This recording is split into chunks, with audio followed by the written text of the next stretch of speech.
things that made the modern economy with Tim Harford. On the 25th of June 2012, Garry Kasparov, regarded by many as the greatest player in the history of chess, sat down to play a game against a computer. He wasn't sitting down for long.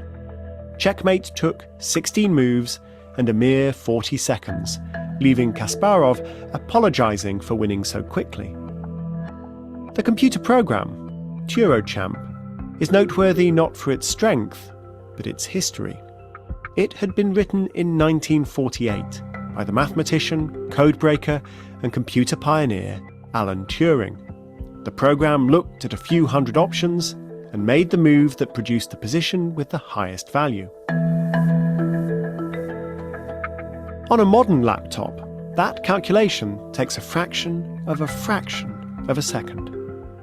Alan Turing had no computer and took half an hour per move to make the calculations using a pencil and paper.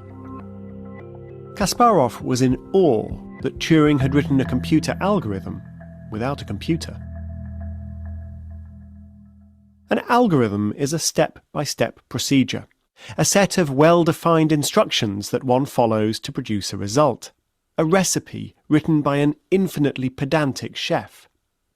These days we think of algorithms as something rather mysterious that computers do, but as Turochamp demonstrates, algorithms can be executed by humans. For most of the history of algorithms, there was no other way. The word algorithm derives from the name of a brilliant Persian mathematician active about 1200 years ago. His name was Muhammad ibn Musa al-Khwarizmi, and European scholars later called him algorithmi. Algorithms themselves predate al-Khwarizmi. They were used in Babylon nearly 4,000 years ago to calculate the solutions to algebraic problems. More than 2,000 years ago, the Greek mathematician Euclid published an algorithm for producing the greatest common divisor of two numbers. In the 1850s, George Boole, professor of mathematics at Queen's College Cork in Ireland, published The Laws of Thought, simplifying logical propositions into mathematical operations: true, false, and, or, not. Boolean algebra then languished for 80 years, until the American mathematician Claude Shannon showed that Boole's laws of thought could be obeyed by electrical circuits. True or false became on or off. The digital age was arriving, and that meant that algorithms could realise their full potential. Computer chess is far too complex to solve by brute force, as Claude Shannon noted in 1950 in the first ever academic paper written about computer chess.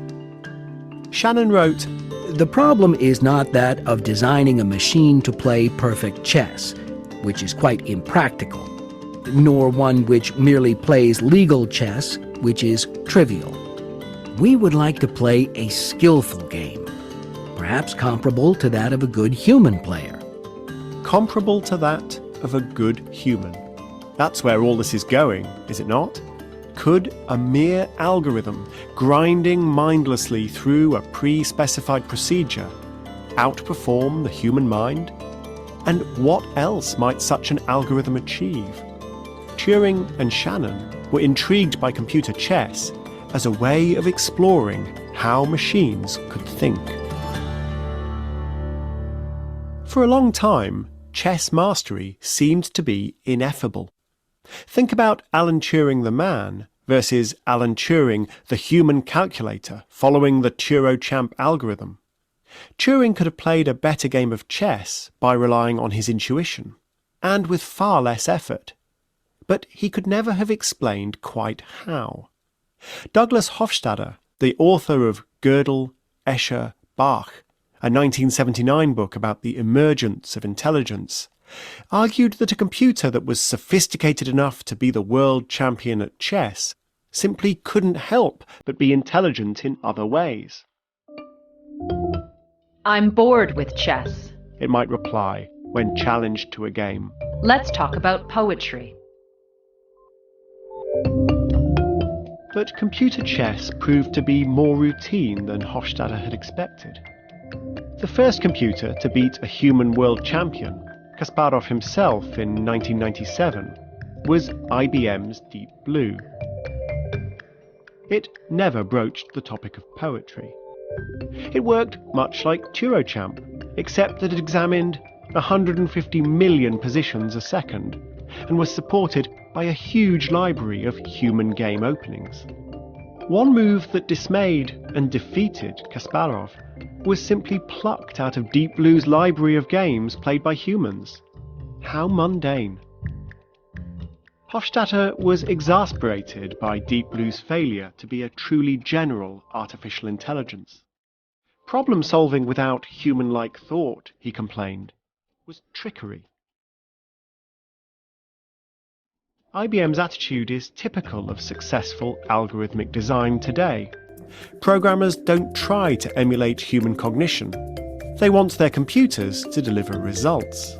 And these days, despite a continued lack of interest in discussing poetry, delivering results is what computers do. Consider, for example, Cloud CV, a system which accurately answers informally phrased questions about photographs. I tried it out on a picture of some young people hanging out in someone's front room. "What are they doing?" I typed. "What are they drinking?" Cloud CV promptly and correctly told me that they were playing on a Wii and drinking beer. Similar systems can diagnose skin cancer, breast cancer, or diabetes at a level that is rapidly surpassing skilled medical professionals. They are still algorithms, but not algorithms that Euclid, or even Alan Turing, would have recognised.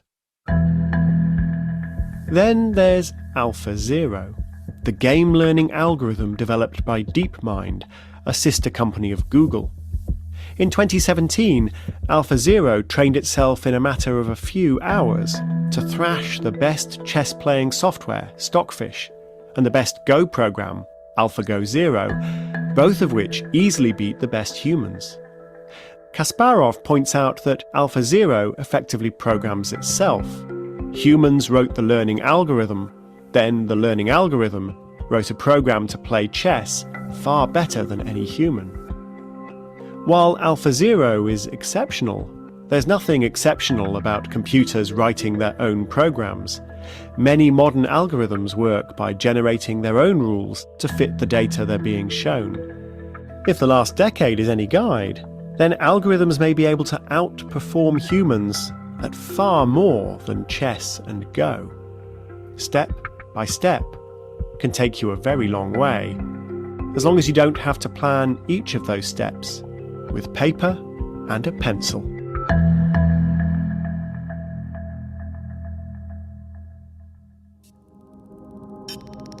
A frontline guide to the world of chess algorithms is Garry Kasparov's Deep Thinking.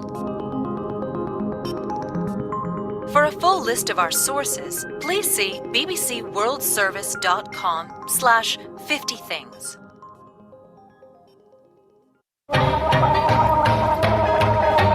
That's me drinking millions of viruses. Crowd Science is the podcast that takes your questions and turns them into audio adventures. My question for Crowd Science is, why and when did humans first start cooking food? It's all fun! I'm Marnie Chesterton, and each week we put your questions to scientists working at the limits of human knowledge. I wanted to know how did they know what to do? They're yanking on their neighbors, they're pushing on their neighbors. We also try and demonstrate exactly what they're telling us. What are the limits of human endurance? You've just run a marathon and been hit by a car. How are you? That's Crowd Science from the BBC World Service. So if you'd like to inject a bit more science into that, just search for Crowd Science wherever you get your podcasts. I knew it! Amazing!